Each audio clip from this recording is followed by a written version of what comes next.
Aparna, and today we will discuss about Git. So this was the situation before Git was introduced. These are the developers: developer 1, developer 2, developer 3. Okay. Each of the developers used to submit their source code into the central server. Okay.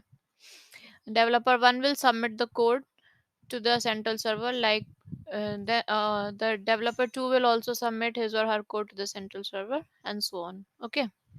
But the problem here was these developers were not able to interact with each other. Okay.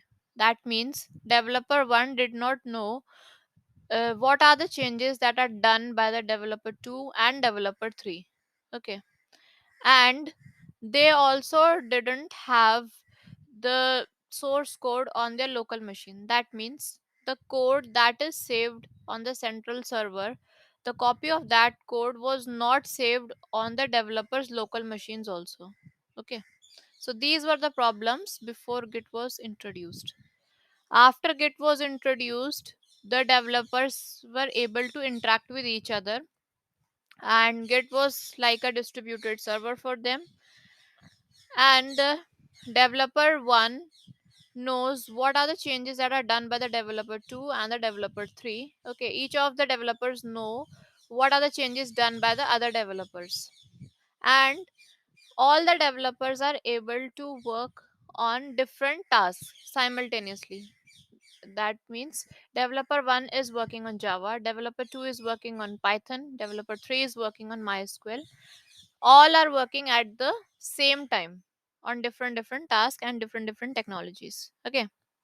So that was achieved using branches. That means developer 1 has a branch for Java, developer 2 has a branch for Python, and the developer 3 has a branch for MySQL.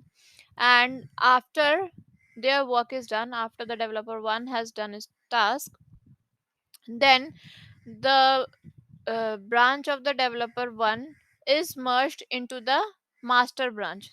That is the main branch, okay, of that project. And similarly, after developer 2 has done the task, the branch of the developer 2 will be merged into the master branch. Okay, so that was the situation after Git. The benefit of Git was all the developers were able to work simultaneously on different tasks without interfering each other task, and they were also able to track the changes that were done by other developers, and they can also interact with each other. And the source code of the of the main project was also saved on the local machines of all those developers. Okay. So now what is Git? Git is a version control system that is used for tracking changes in computer files. Okay. And it allows multiple developers to work together, and this is achieved using parallel branches, as I told earlier. Okay. And these are the features of Git. It tracks history because you can check what are the changes that are done on the source code in the past. Okay.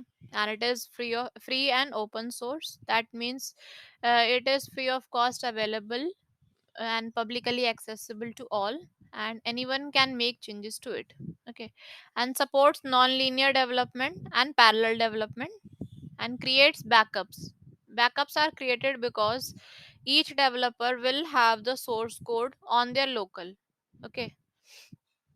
So if the main server will crash, then each developer will have the source code on their local machines.